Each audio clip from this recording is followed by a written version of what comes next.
রাজধানীর উত্তরখানে অবৈধ স্থাপনা উচ্ছেদে অভিযান চালাচ্ছে রাজুক। এই মুহূর্তে সেখানে আছেন সহকর্মী শফিকুজ্জামান রুবেল। সরাসরি যাচ্ছে তার কাছে।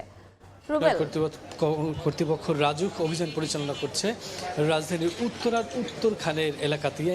সকাল থেকে আমরা দেখছি যে রাজুকের একটি টিম কিন্তু এই উত্তরখানের মাঠবাড়ি এলাকার বিভিন্ন জায়গায় অভিযান পরিচালনা করছে। আপনারা দেখতে পাচ্ছেন এই মুহূর্তে আমি যেখানে দাঁড়িয়ে আছি সেটি হচ্ছে উত্তরার মাদারবাড়ি এলাকার একটি নির্মাণাধীন ভবন।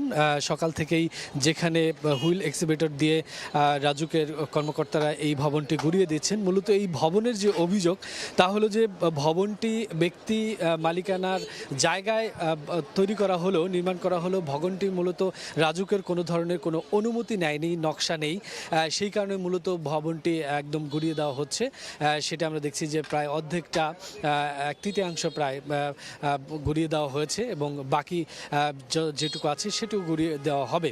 এর পাশাপাশি আমরা দেখছি যে আজকের অভিযানে এই অঞ্চলে রাজুকের যারা কর্মকর্তারা এসেছেন তারা কিছুক্ষণ আগে ভেতরে প্রবেশ করলেন। সেখানে যেই ভবনগুলো পূর্বে নির্মাণ করা হয়েছে মূলত কোনো ধরনের নিয়ম মানা হয়নি। কেননা আপনারা জানেন যে উত্তরখানে এলাকাটি কয়েক বছর আগেও, যেটা ইউনিয়ন পরিষদের আওতাধীন ছিল সিটি কর্পোরেশনের আগে, তখন তারা মূলত যার যেরকম ইচ্ছে সেভাবেই ভবন নির্মাণ করেছেন। কোনো ধরনের নিয়ম তারা মানেননি।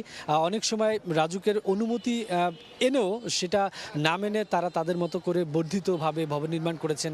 অনেকের ভবনের কিছুটা জায়গা, সামনে কিছুটা জায়গা বাড়িয়ে দিয়েছেন। সে বিষয়গুলো রাজুক খতিয়ে দেখছেন এবং সেগুলো ভেঙে দিচ্ছেন।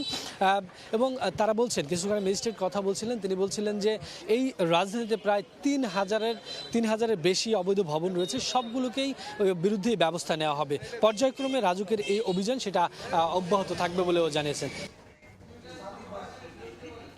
সরাসরি যুক্ত ছিলাম রাজধানীর উত্তরখানে।